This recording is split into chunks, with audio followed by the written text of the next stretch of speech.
creo que los autores peruanos le deben mucho a Mario Vargas Llosa, aunque no lo quieren decir, ¿no?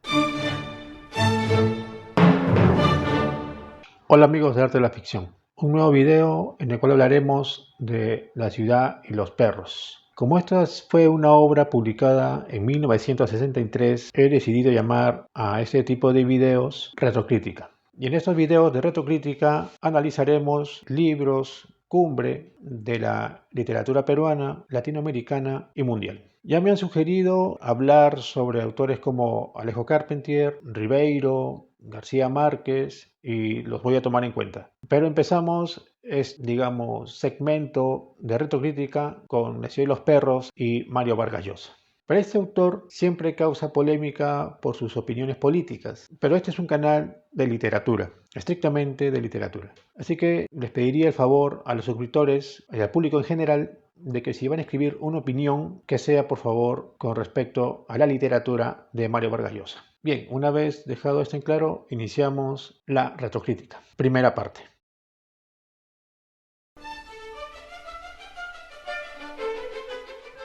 Y bien, Vargas Llosa es un autor conocido mundialmente e incluso antes de ganar el Nobel ya era un autor reconocido. Y su vida íntima también es muy conocido porque utiliza bastante de su biografía para la escritura de sus libros. Si queremos conocer un poco más sobre la vida de Vargas Llosa, yo le recomendaría leer El pez en el agua, novela que se divide en dos partes, en su campaña de los años 90 y en su etapa de niñez, adolescencia y juventud, antes de su partida a Francia. Otra opción es leer la biografía escrita por Armand Barceló en el año 2002, llamada Vargas Llosa, el vicio de escribir.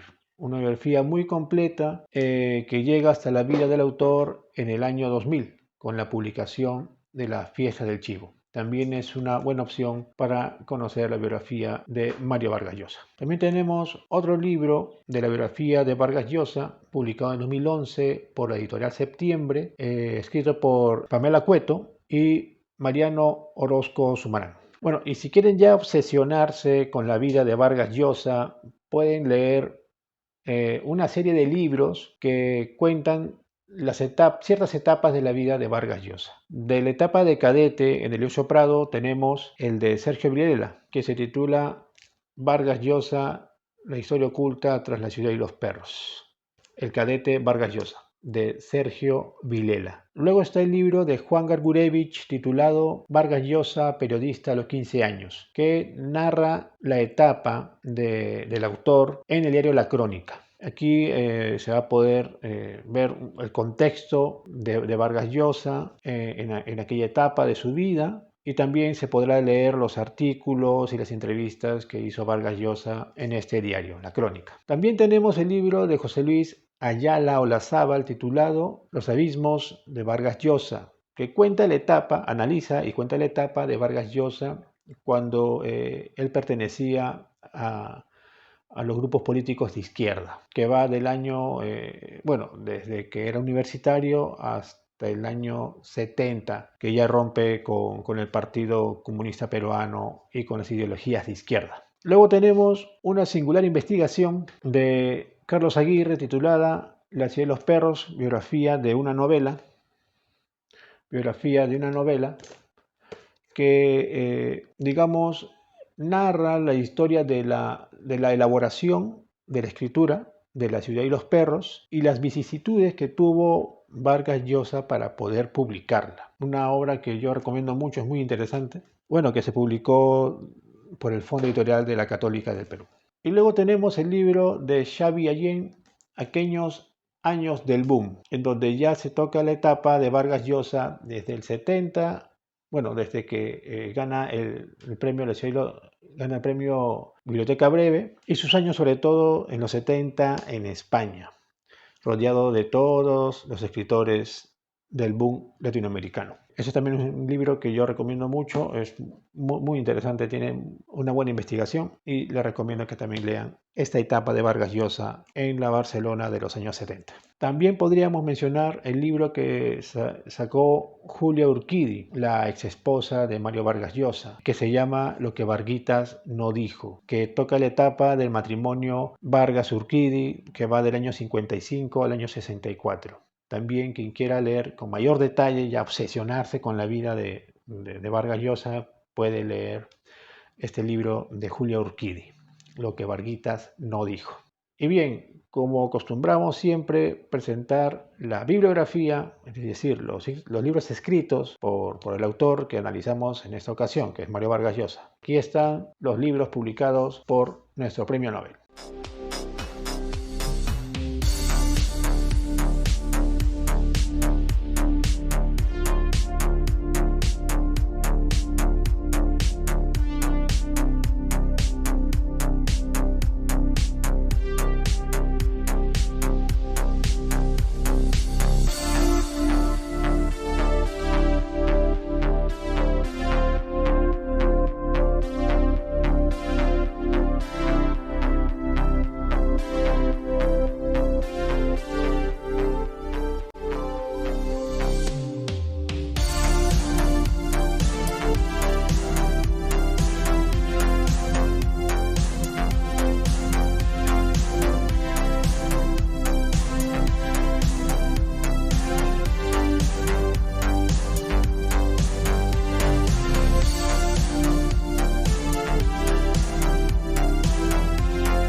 Oye, ¿qué tiene que ver Vargas Llosa con Star Wars? Por, por la lista. Ah, por la extensión. Se va. No, sí, quedó bien.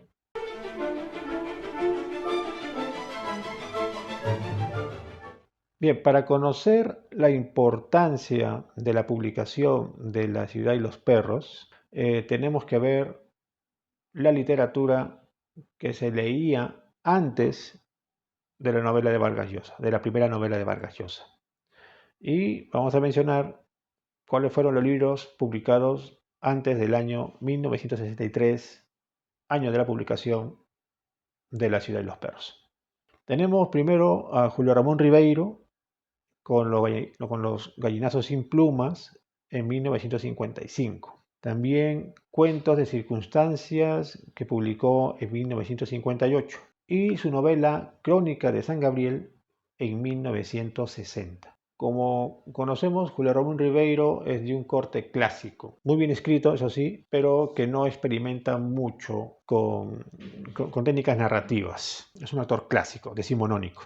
Ya en los años 50, las técnicas utilizadas por Joyce, Virginia Woolf y William Faulkner ya estaban en boga, se estaban utilizando en Europa y también en Latinoamérica, pero en el Perú aún no. Es recién con Vargas Llosa, otros autores que ya vamos a ver, que recién se empieza a utilizar estas técnicas como el monólogo interior, el salto de tiempos, el juego de estructuras en la novela. Aún Julio Ramón Ribeiro no utiliza estas técnicas. Es un autor clásico. También tenemos a Luis Loaiza con su cuentario El Avaro, publicado en 1955, también de corte clásico, una narrativa más bien poética. También mencionamos a Enrique Congrains con Lima Hora Cero, publicado en 1954, Kikuyo en 1955, y la novela No una, sino muchas muertes en 1957. Aquí, en esta novela, tampoco se está viendo una gran experimentación con las técnicas. Sí se nota ya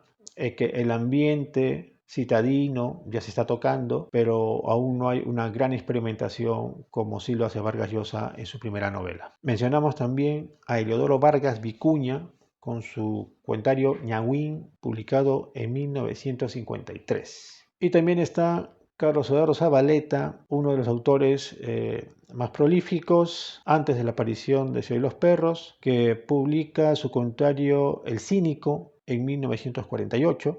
La batalla y otros cuentos en 1951, El Cristo Villenas en 1956, Unas manos violentas en 1958 y Vestido de luto en 1961. Mencionamos también su novela Los Íngar, publicado en 1955, que lamentablemente aún no lo puedo leer, no puedo analizar este libro y ver si es que tal como dicen, Carlos Eduardo Zabaleta es uno de los primeros en utilizar ya técnicas joycianas o follnerianas. Lamentablemente hasta ahora no puedo conseguir ese libro y bueno, tendré que hacer una búsqueda para poder analizar. Y también mencionamos a Osvaldo Reynoso con su libro Lima en Rock, también llamado Los Inocentes, publicado en 1961, que aquí sí está utilizada las técnicas del monólogo interior y otras técnicas, y podríamos decir que a nivel de cuento es uno de los primeros en utilizar ya estas técnicas joycianas, y que hay que rescatar esta obra de Waldo Reynoso, y creo que se presta para un nuevo video, ¿no?, en donde se puede analizar Lehman Rock, Los Inocentes, en 1961. Por otra parte tenemos a José María Arguedas con Los Ríos Profundos, publicado en 1958, y Ciro Alegría había publicado también un cuentario, Duelo de Caballeros, en 1962. Entonces aún está vigente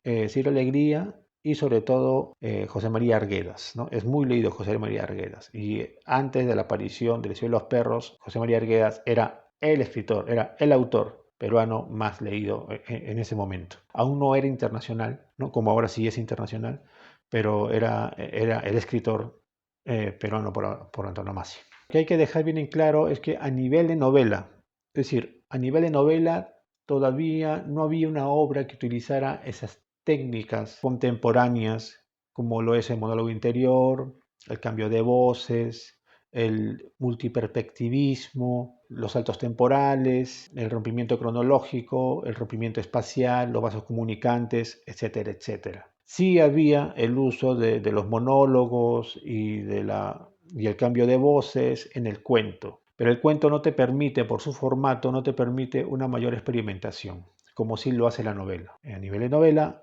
aún no había un libro que utilizara todas esas técnicas.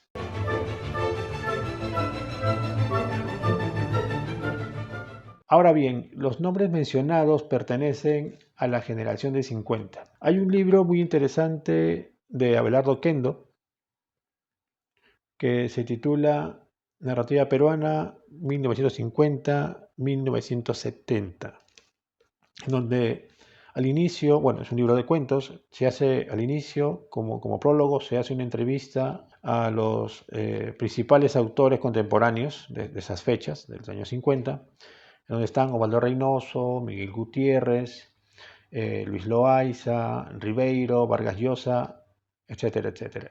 Bryce incluso también. Y se les pregunta qué libros están leyendo, cuáles son los autores peruanos que leen en esa época. Y se menciona a Arguedas, en segundo lugar se menciona a Vargas Llosa, se menciona a Bryce. También se les pregunta sobre cómo ven el campo literario, ¿no?, de la novela, sobre todo, de la novela peruana. Y siempre los escritores están rescatando la obra de Mario Vargas Llosa. Cuando se publica este libro, Vargas Llosa ya ha publicado La ciudad de los perros, La casa verde, Los cachorros y Conversaciones en la catedral. Incluso quien rescata más a Mario Vargas Llosa es Carlos Eduardo Zabaleta y Osvaldo Reynoso, en donde dejan bien en claro que es la persona en el cual se ha internacionalizado la literatura peruana, y el que está cargando sobre sus hombros la novela peruana. Y como Arguedas ya no está, se suicidó, es Vargas Llosa quien ha tomado la posta. Y me sorprende lo que dice Osvaldo Reynoso en este libro, que dice que, lo quieran o no, todos los narradores peruanos le deben o están influenciados por Mario Vargas Llosa. Y eso es verdad, hasta el día de hoy creo que los autores peruanos le deben mucho a Mario Vargas Llosa, aunque no lo quieren decir, ¿no? Bueno, son los celos. Los escritores son competitivos por naturaleza, pero los narradores peruanos, los escritores peruanos, de 50 y para adelante y los de ahora, le deben a Vargas Llosa, aunque eso les duela. Lo mismo dice Carlos Zabaleta.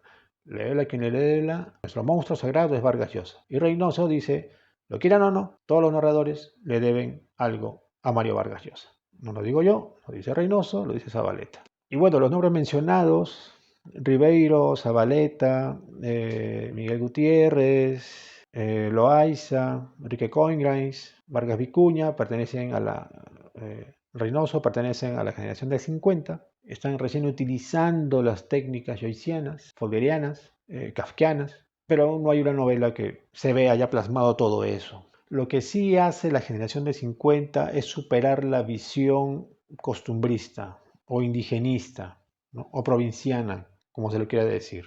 Supera o desvía a una mirada más urbana, a ese nuevo espacio que se está formando en la ciudad de Lima. Esto provocado por las migraciones del campo a la ciudad. Y es la generación de 50 quien ve esta nueva realidad del Perú y decide escribir sobre ello. Pero aún faltan las herramientas, le falta utilizar las herramientas para escribir esta nueva visión. Una nueva visión siempre tiene que ir acompañada de nuevas herramientas narrativas. Y ven en Joyce, en Faulkner, en Virginia Woolf, en Kafka, en Thomas Mann, estas herramientas y deciden utilizarlas para contar esta nueva visión de las cosas. Y este reclamo por estas nuevas herramientas, esta nueva forma de contar, no solamente era en Perú, sino también en Latinoamérica y en Europa, sobre todo en España.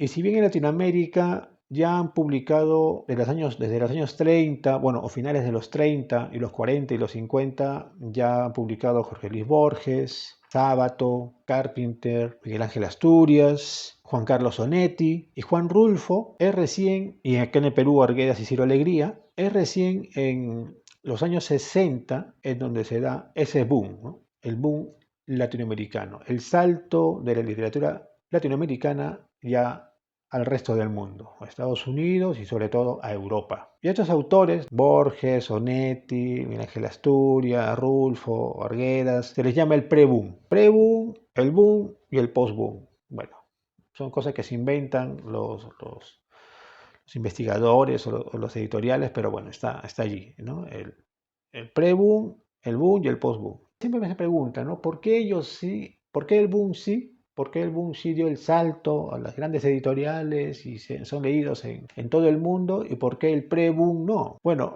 responder esa pregunta, creo que hay cientos de respuestas, pero se puede formular una respuesta. Yo tengo una opinión de por qué el pre-boom no y el boom sí, y lo voy a decir. Pero antes, es recomendable leer Historia personal del boom de José Donoso, un libro muy interesante que habla sobre el boom latinoamericano, pero también sobre los escritores llamados pre-boom y también los escritores post-boom. Yo recomiendo ese libro para darse una idea, ¿no? De este, digamos, especie de salto de la literatura latinoamericana al resto del mundo y de los autores que vinieron ya formando esta especie de, digamos, gran listado de autores ya consagrados, que ahora ya son consagrados de Latinoamérica, como son Borges, Carpenter, Onetti, etcétera, etcétera, Rulfo. Y bien, ¿por qué recién en los años 60 se da este evento del boom? ¿Por qué no antes? Bueno, antes España estaba en su guerra civil, Europa estaba con su Segunda Guerra Mundial y, bueno, el mundo entero estaba en crisis y no había tiempo para crear empresas, me refiero también a empresas de todo tipo, incluso las empresas editoriales, porque al fin y al cabo son empresas. No había el dinero y bueno, estaban más empeñados en matarse a sí mismos, ¿no?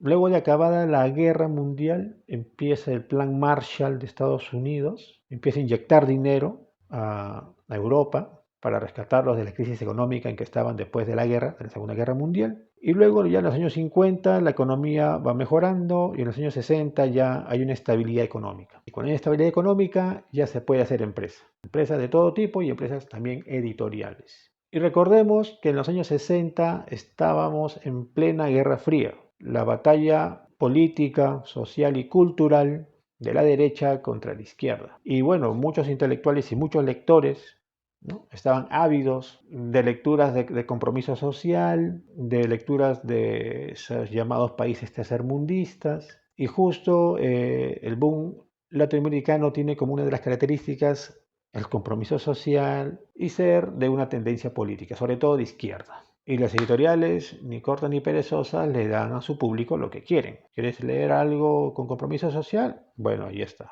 ¿Quieres algo de realidad social? Bueno, ahí está. ¿Algo con temática política? Bueno, ahí está. Son lecturas, son momentos en que las empresas editoriales ven los gustos de los lectores y tienen que ganar dinero con eso. Pero hay que dejar bien en claro, hay buenos escritores antes del boom latinoamericano. El boom me refiero a García Márquez, Vargas Llosa, Cortázar y Carlos Fuentes. ¿Hay buenos escritores antes? Claro que lo hay. ¿Se lee en todo el mundo? No. Se lee a nivel latinoamericano. Gracias a las editoriales argentinas y mexicanas, Jorge Luis Borges incluso es leído por Loaiza, ¿no? Amigo de Vargas Llosa, y es Loaiza quien le presenta la literatura de Jorge Luis Borges a Mario Vargas Llosa, allá en su etapa universitaria.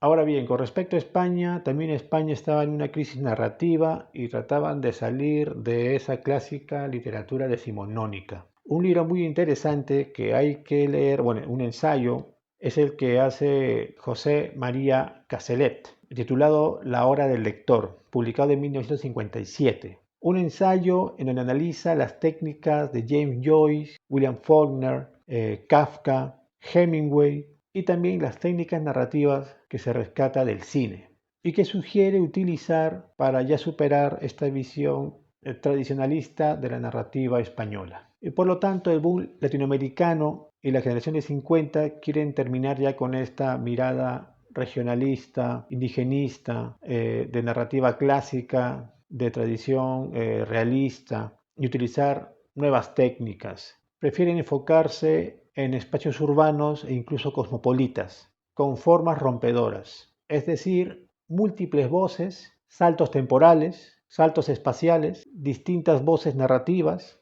también llamadas polifonías, heteroglosias, multiperspectivismo, puntos de vista cambiante, monólogos interiores, rupturas de la linealidad narrativa, rupturas del tiempo cronológico, analepsis, prolepsis, narradores poco fiables, narradores ambiguos, lejos del discurso único, y uso de técnicas narrativas rescatadas de la radio y el cine, y también con un componente de compromiso social.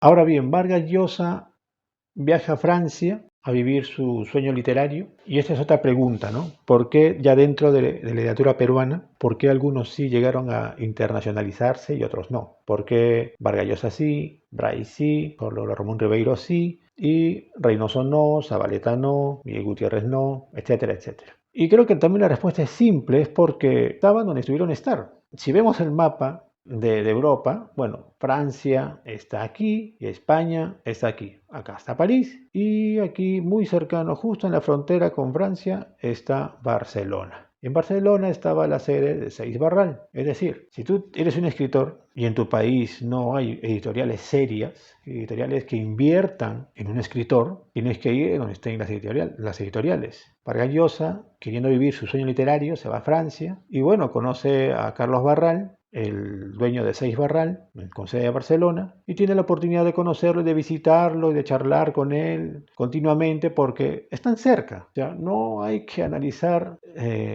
tanto de por qué ellos sí y los otros no. Estuvieron donde tuvieron estar. Rivero también estaba en Francia, Bryce también estuvo en Francia, y bueno, allí estaban las editoriales. Uno tiene que ir en donde está la editorial, en donde está la empresa, porque cuando tú acabas de publicar un libro, si bien es una forma artística, cuando lo terminas ya tienes un producto y tienes que dárselo a una empresa para que lo publique y lo reparte entre los lectores y así te haces más conocido. Bueno, eso es lo que le pasó a Vargas Llosa. Estuvo donde tuvo que estar, estuvo cerca a las editoriales, estuvo cerca a Seix Barral y felizmente Carlos Barral lo conoció y así empezó su amistad y siguieron publicando con él. Eso fue lo que pasó.